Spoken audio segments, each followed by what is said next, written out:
Baik, Pak Sunyoto lagi terima berita. Ini dari mana? Dari helikopter Victor Bravo Papa. Just dari Bali. Irian Jaya yang terletak sebelah utara Australia dipisahkan oleh Laut Arafura adalah provinsi Indonesia yang paling sedikit penduduknya. Alamnya keras dan kejam, terdiri dari payau pantai yang meninggi menjadi puncak gunung 4.800 meter tingginya. Pada tahun 1967, Freeport Indonesia datang kemari menambang biji tembaga di tengah-tengah pegunungan Jayawijaya. Pegunungan ini yang terletak hanya 4 derajat selatan Khatulistiwa sejak berabad-abad lamanya ditimbuni salju. Lama-kelamaan salju membeku, membentuk lapangan es gletser. Es ini sama tuanya seperti adat istiadat suku Amungme dan Damal.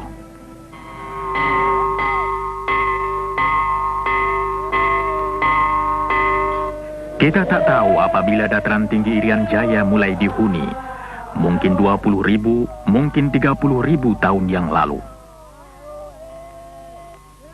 Penduduk dataran tinggi yang hidup terpencar dalam dusun-dusun kecil berhasil menyesuaikan diri dan bertahan hidup.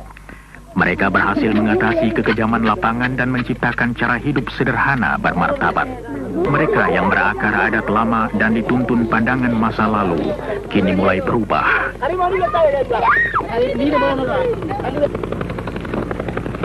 Beberapa penduduk desa mulai sadar akan adanya dunia yang lebih luas. Pada tahun 1981, Gunung Biji Timur mulai menghasilkan biji tembaga yang berkadar tinggi. Pertambangan bawah tanah yang baru melanjutkan rencana eksplorasi dan pengembangan sumber mineral yang dimulai tahun 1967. Penjelajahan pertama Freeport dalam wilayah ini terjadi tatkala Forbes Wilson memimpin sebuah ekspedisi ke pegunungan Jayawijaya. Tujuannya mencari sebuah gunung tembaga, Erzberg, yang ditemui seorang ahli geologi Belanda, Jan Zakdozi, pada tahun 1936. Berdasarkan persetujuan pemerintah Indonesia, Freeport diizinkan mengadakan pengeboran percobaan. Endapan biji diperkirakan 33 juta ton. Freeport memutuskan melaksanakan pengelolaan proyek raksasa ini. Direncanakan untuk membangun 6 wilayah kerja, pelabuhan untuk pengampalan biji, daerah persiapan 18 km di hulu sungai, lapangan terbang 43 km dari pantai, sebuah kota 109 km dari pantai, tempat pengelolaan biji 118 km dari pantai dan tambang 1,5 km ke dalam lagi pada ketinggian 3.600 meter. Untuk menghubungi semua tempat, dibangun sebuah jalan yang 99 km panjangnya, melalui hutan di tanah datar sampai ke daerah puncak gunung. Bagian terakhir dari tempat pengolahan ke tambang berupa kereta gantung. Perencanaan, pembelian bahan dan pembangunan dapat dimulai pada awal 1970. Kemah 1 menjadi tempat bermulanya proyek. Sebelum dapat dibangun basis yang tetap di pedalaman, peralatan dan bahan untuk pegunungan diberangkatkan dari Kemah 1.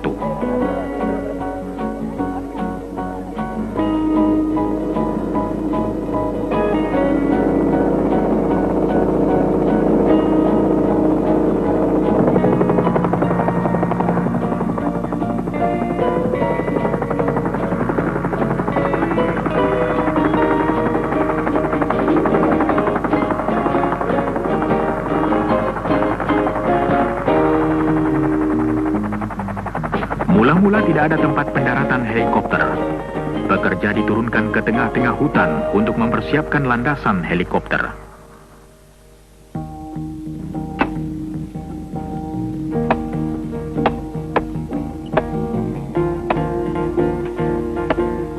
Sembilan belas perkemahan dibangun sepanjang daerah pembangunan, disusul kemah barang menurut kemampuan logistik. Logistics. If we needed a pound of nails, The closest hardware store was 600 Logistik miles. bila kami memerlukan paku setengah kilogram, maka toko yang paling dekat di Darwin, 1000 km seberang laut Arafura. 22 years of construction, I've been all over the world, and I've yet to see a place equal to this. Selama 22 tahun saya bekerja di bidang pembangunan, baru kali ini saya lihat daerah macam ini. Tiap hari hanya 4 jam cuaca baik. Selebihnya hujan es atau kabut. Usaha kami yang terpenting ialah agar semua tempat mudah dicapai. Seperti itu jembatan gantung yang kami bangun melintasi tebing. Sebelumnya 45 menit untuk sampai. Sekarang cukup jalan kaki 10 menit ke tempat tinggal. Beban paling berat yang dapat diangkut helikopter ialah 800 kg. Dan tim helikopter sangat berjasa dalam usaha membawa barang-barang untuk kami. Inilah satu-satunya cara untuk dapat memulai begitu cepat.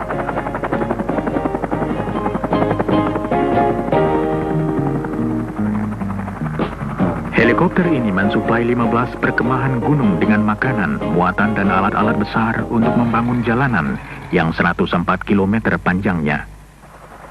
Sepanjang 66 km jalan datar melalui daerah payau dan hutan dan menyeberangi 2 sungai. Kemudian jalan nanjak berbelok-belok sepanjang 36 km melalui punggung gunung terjal yang perlu digali atau diratakan agar tanjakannya tidak lebih dari 20%.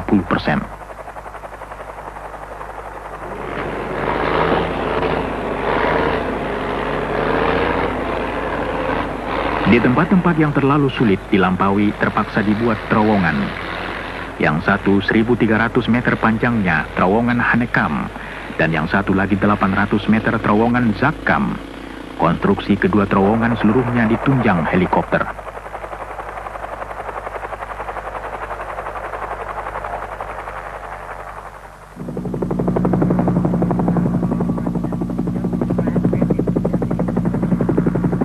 Cuaca merupakan salah satu hambatan terbesar bagi pekerjaan. Awan tebal sering datang dengan cepat dari laut Arafura.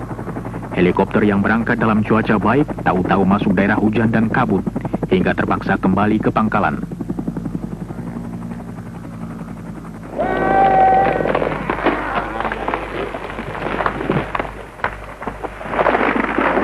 Untuk kayu, pekerja-pekerja cukup mengambilnya dari hutan sekitarnya.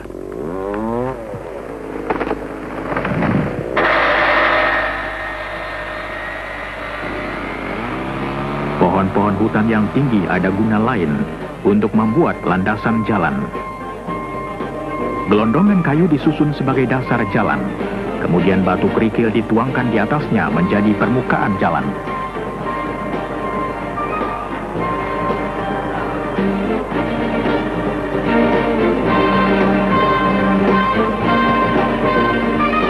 Waktu jalan siap, pengangkutan beralih dari helikopter ke truk.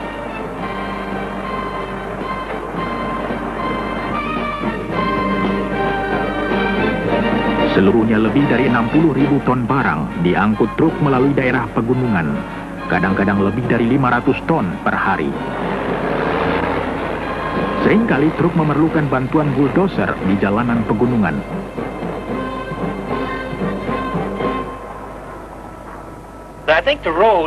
Hemat saya, jalanan itu paling merusak bagi peralatan kami. Tapi pekerjaan yang paling berat bagi manusia ialah di Gunung Erzberg. Kondisi pekerjaan kami amat berat selama 4 hingga 5 bulan pertama. Tambangnya sendiri terletak 1,5 kilometer dari tempat pengolahan biji. Dan dalam jarak itu termasuk kenaikan vertikal sepanjang 700 meter.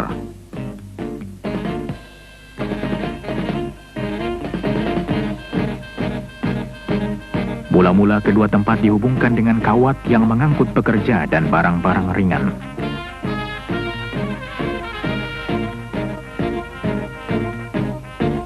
Kemudian dipasang kereta gantung untuk membawa pekerja, bahan dan kabel-kabel setebal 4 cm untuk pengangkutan biji.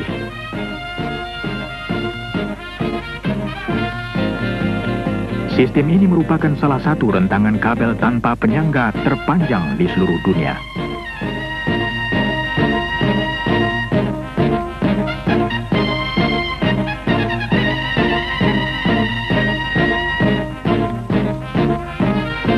Pembangunan tempat pengolahan biji mempunyai tantangannya sendiri.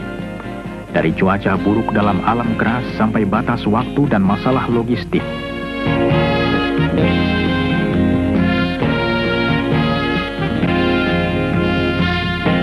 Sebuah pelabuhan baru, Amama Pare, 10 km dari laut di pinggir sungai hampir selesai. Semua fasilitas bandar laut modern harus dibangun. Dari tongkang-tongkang dan tambatannya, sampai alat pembawa barang dan pemuat kapal.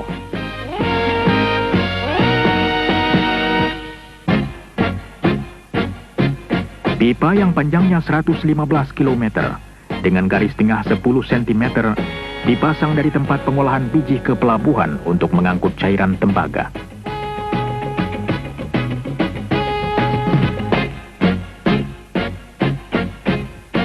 Cairan kental endapan tembaga dalam pipa dipompa mula-mula untuk melewati punggung gunung.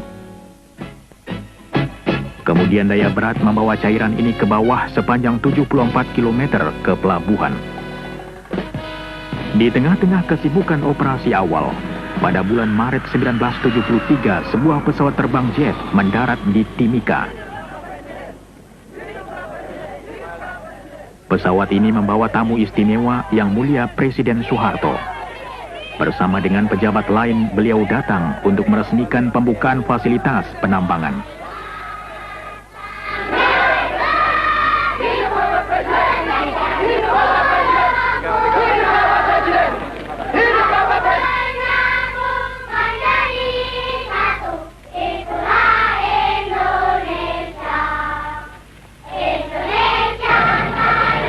Dalam suatu upacara resmi, Presiden Soeharto mengatakan bahwa usaha ini merupakan pelopor penanaman modal asing di Indonesia. Beliau mengatakan bahwa usaha ini menggambarkan kepercayaan dunia terhadap tekad Indonesia membangun masa depannya. Kepercayaan ini merangsang datangnya investor-investor lain ke Indonesia.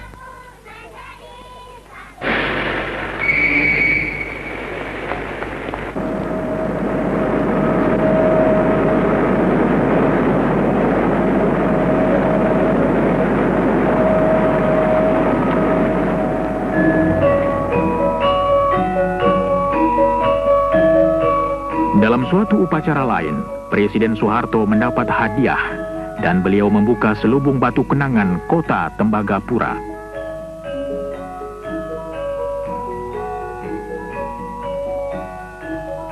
Sekarang, 10 tahun setelah mulai dibangun, kota ini berpenduduk 3.500 dan terus berkembang.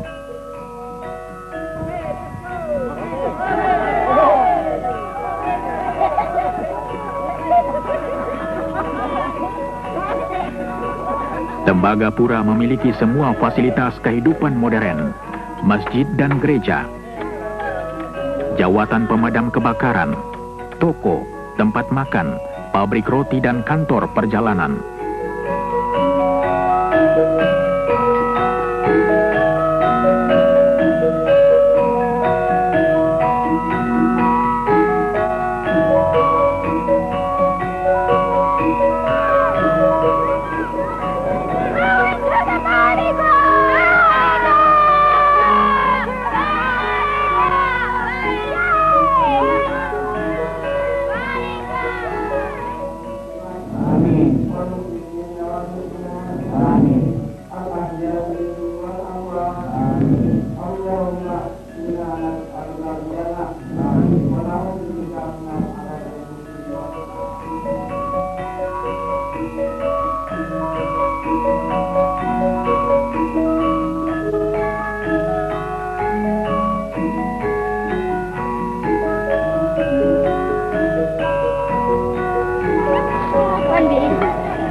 Walaupun letaknya terpencil, kota ini menyediakan fasilitas pengajaran sampai tingkat sekolah lanjutan untuk anak-anak Indonesia.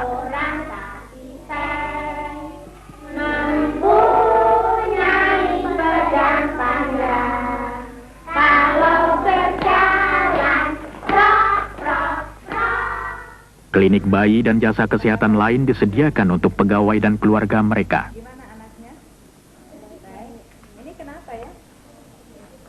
pipinya kenapa? Hubungan dengan dunia luar, Provinsi Irian Jaya, Jakarta, dan luar negeri diadakan melalui satelit dan lapangan terbang Timika.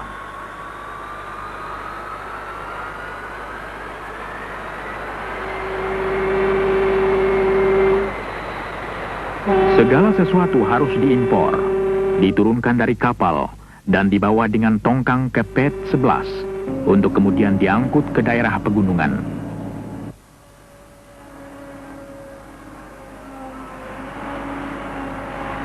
Untuk menjaga jangan ada kekurangan barang diperlukan jari cekatan dan pensil tajam.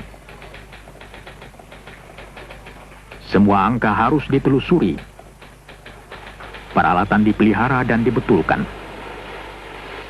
Untuk menjaga kelancaran kerja diperlukan salah satu tim karyawan yang paling besar di Indonesia. Tambang tembaga ini adalah satu-satunya tambang tembaga di negeri ini.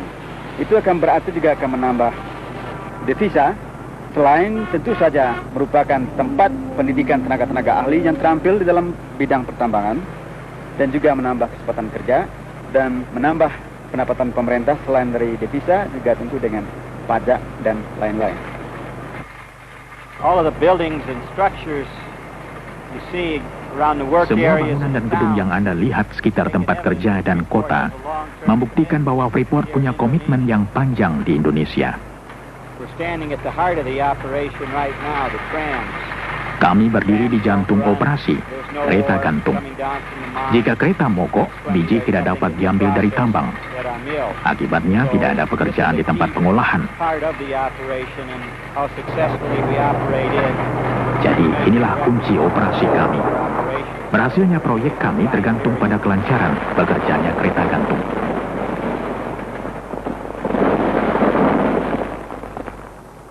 Sejak kami mulai, kereta gantung telah menurunkan seluruh isi Gunung Bijih. Kita mengusahakan tambang tembaga di Gunung Bijih. Dulu pertama kali kita namakan iceberg. Kita telah memproduksi biji tembaga sebanyak kurang lebih 19 million ton. Sementara itu, tim eksplorasi melanjutkan pencarian biji baru. Usaha mereka berhasil, sumber baru ditemui 1 kilometer sebelah timur dari tempat semula, disebut Gunung Bijih Timur.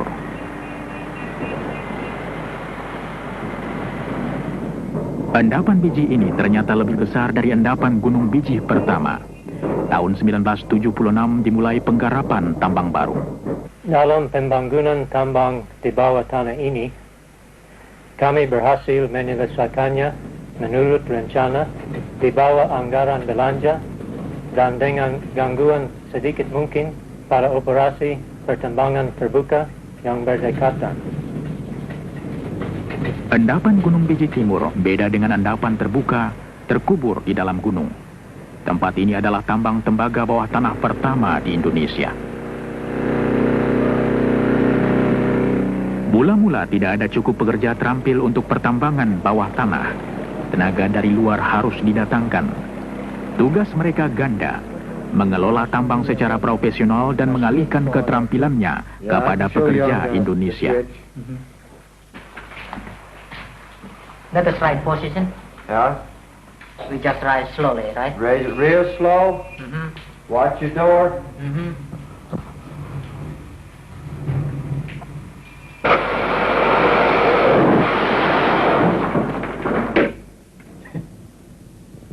Silakan pakai itu. Bagaimana bedanya? Jauh sekali. Itulah perlunya. Ini baru contoh kecil-kecil saja. Selama 4 tahun, penjelajahan dan perkembangan sekelompok tenaga kerja memasukkan banyak orang Indonesia yang sedang dalam latihan dan tidak pernah bekerja di bawah tanah sebelumnya.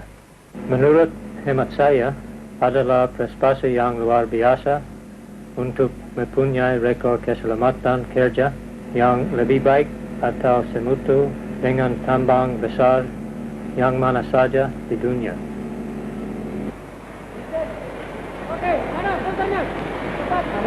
have to years of exploration, diamond drilling, planning, development. Setelah bereksplorasi bertahun-tahun lamanya, mengebor dengan intan, merencana dan membangun, kini telah tiba saat produksi tambang bawah tanah. Technology employed here is unique. Teknologi yang dipakai sangat unik. Apalagi kalau diingat bahwa teknologi macam ini hanya terdapat di sedikit tempat lain di dunia. Dan Anda menemukannya di tempat jauh seperti Irian Jaya. Our current mining reserves indicate we'll have ongoing operations. Persediaan endapan menunjukkan bahwa kami masih akan dapat beroperasi sampai 13 hingga 15 tahun lagi.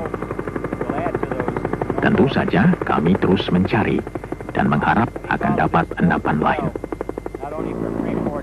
Semua ini merupakan pertanda baik. Tidak saja untuk karyawan Freeport, tetapi untuk seluruh Indonesia. After installing the cylinder head bolts, it is good to follow the torque sequence that you found in the manual. It's important that you use Bicara mengenai transfer dari teknologi dan program Indonesianisasi dalam proyek Freeport ini, sebetulnya kedua perkataan Indonesianisasi dan transfer dari teknologi adalah identik. Proyek ini mulai beroperasi dalam akhir tahun 72, di mana sebagian besar masih di posisi-posisi yang penting dipegang oleh expatriate. Lebih dari 1,5 tahun yang lalu, semua posisi sudah dipegang oleh tenaga-tenaga ahli dari bangsa Indonesia. Jadi saya berpendapat transfer teknologi dan program Indonesianisasi suatu hal yang boleh dikatakan sukses di tempat ini.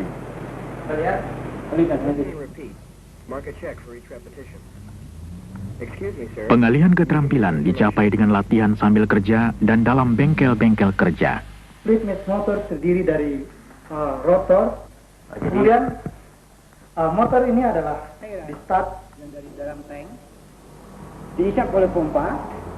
Sudah lebih dari 1.200 orang Indonesia mengikuti pelbagai penataran. Langsung dioperate ke kontrol.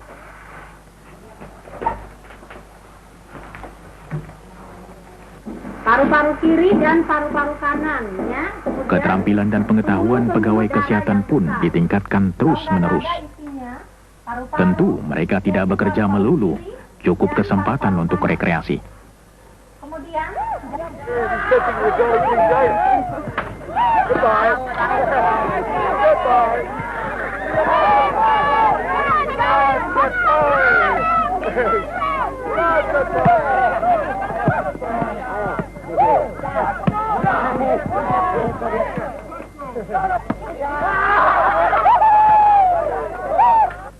Oh, what a hit!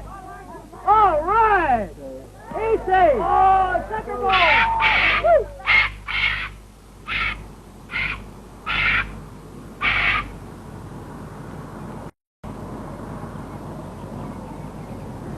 Tembagapura sejuk dan nyaman, tapi hujan tiap hari, curah hujan 500 cm tiap tahun.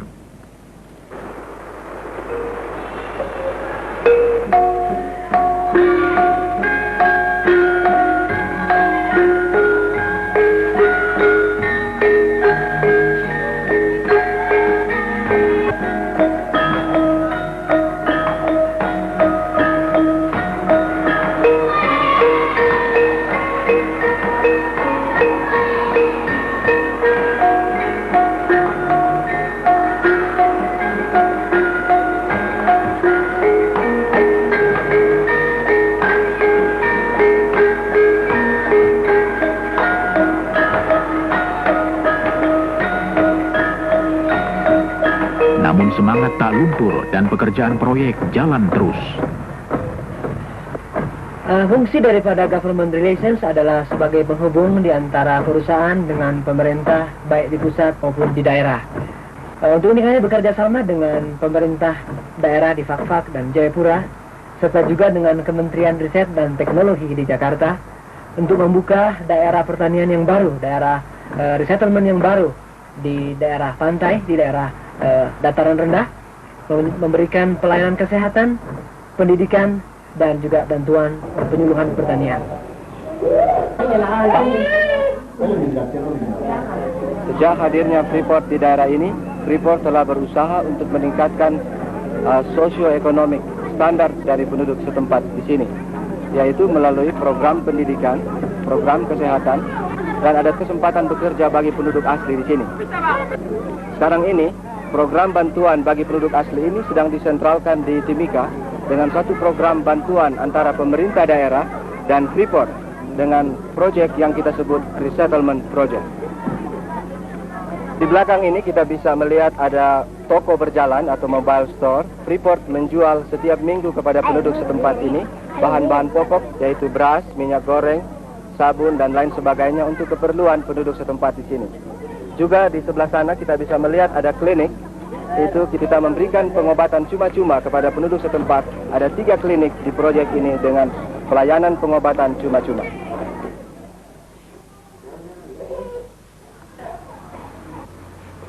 Para perawat dari Rumah Sakit Tembagapura mengunjungi klinik-klinik beberapa kali seminggu untuk mengobati penduduk asli.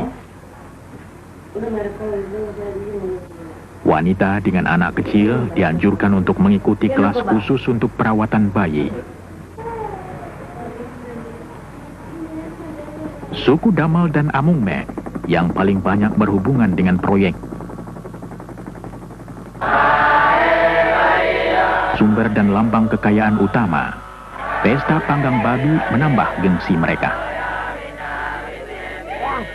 Perusahaan membagi-bagi benih pangan baru pada mereka dan mengajar cara bertani yang lebih produktif. Hasilnya, gizi mereka bertambah baik dan untuk pertama kali, hasil pertanian mereka dapat dijual.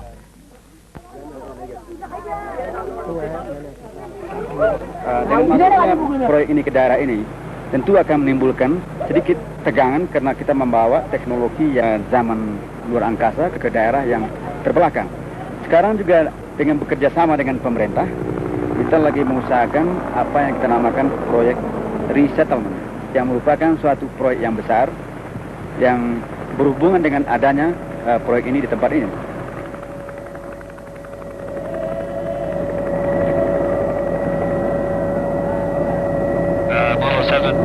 Victor Bravo Romeo, we're overhead 74 now, making approach to the Ertsberg. Persediaan biji dalam Gunung Bijih Timur diperkirakan dapat bertahan sampai 15 tahun. Untuk mengelola tambang tersebut diperlukan sistem penggalian yang rumit yang disebut block caving. Block caving can be described Block caving dapat digambarkan dengan menjungkir balikkan tambang terbuka, menjatuhkan biji melalui terowongan, untuk kemudian diambil dan diangkat ke permukaan tanpa banyak kerja tambahan.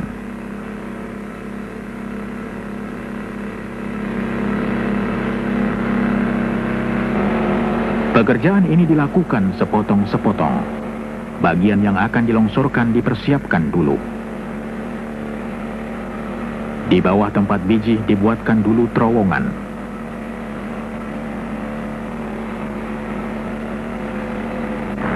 Kemudian bagian-bagian yang mengandung biji diledakkan.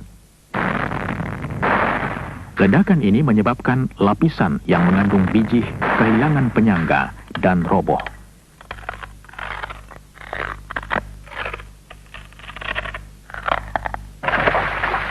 Jatuhnya di terowongan-terowongan yang sudah dipersiapkan.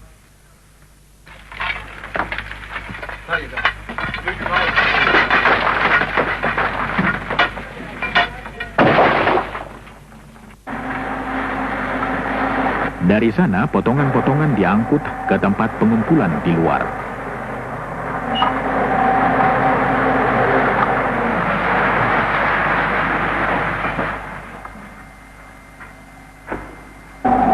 Potongan yang jatuh menyebabkan bagian lain kehilangan penyangga dan terjatuh juga ke dalam terowongan. Serangkaian penghancuran yang teratur dan berencana menciptakan proses pelongsoran terus-menerus.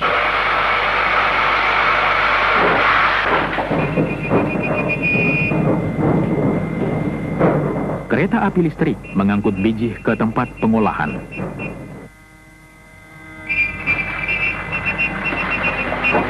Produksi biji di Gunung Bijih Timur akan meningkat terus, sedangkan produksi tambang terbuka makin berkurang.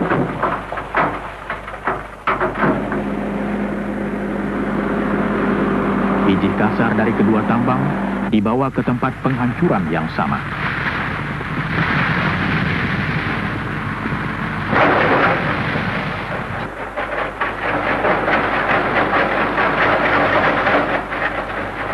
Virtually every ton of ore that's mined in this project is transported to the concentrator via the tramways you see in the background.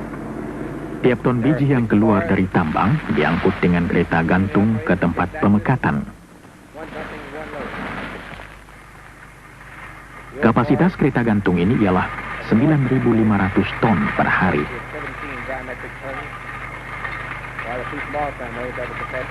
6 kereta bergerak terus-menerus, 1 diantaranya menuang, 1 diisi. Kabel gantung kereta tersebut panjangnya 58 km. Anda dapat mengerti bahwa kesulitan utama ialah memelihara sistem gantung ini. Tiap kabel diperiksa 1 kali seminggu. Hampir tiap bulan ada kabel yang perlu diganti.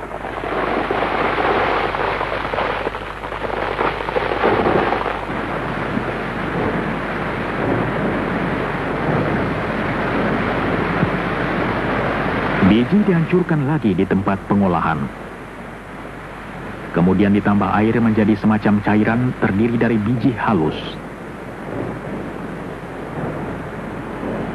Cairan ini kemudian diaduk keras menyebabkan munculnya buih mengandung biji.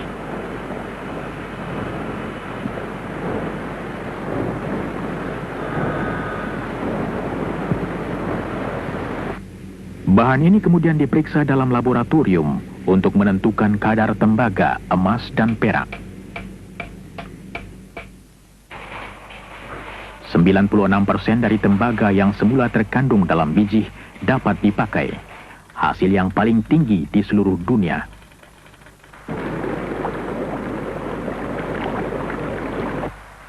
Logam yang terdapat dalam buih dipisahkan, dijadikan cairan kental lagi dan disedot melalui pipa ke pelabuhan.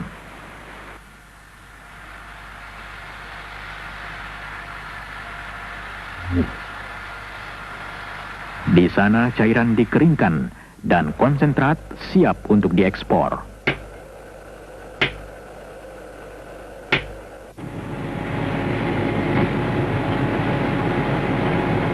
Konsentrat ini dituang dalam palka kapal.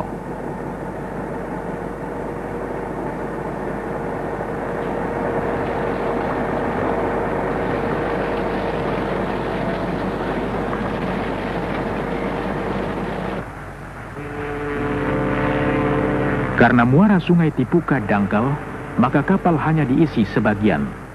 Kemudian bergerak ke tempat tambatan di lepas pantai.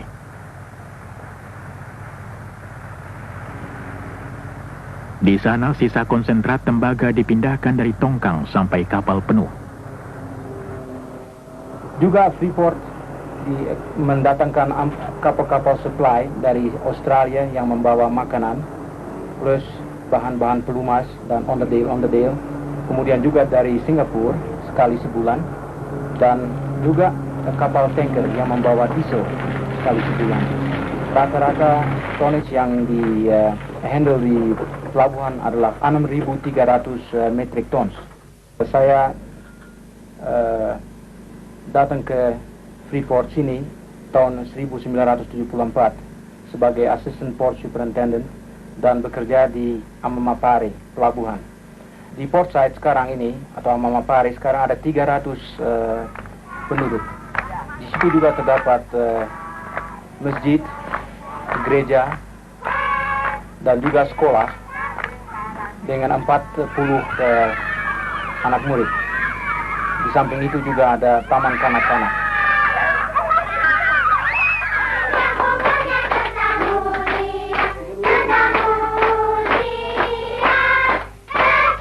Pesta ulang tahun merupakan tradisi hampir seluruh dunia.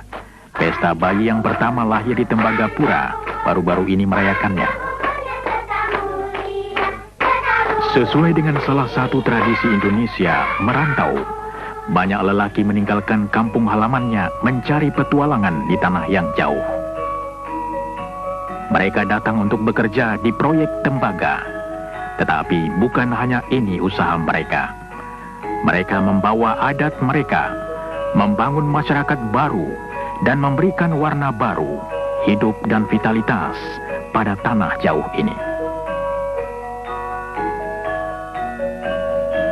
Daerah ini betul-betul merupakan suatu daerah Indonesia mini, karena di daerah ini bekerja orang-orang Indonesia mulai dari Sabang sampai Merauke, dari ujung utara Sumatera sampai selatan daripada Irian Barat.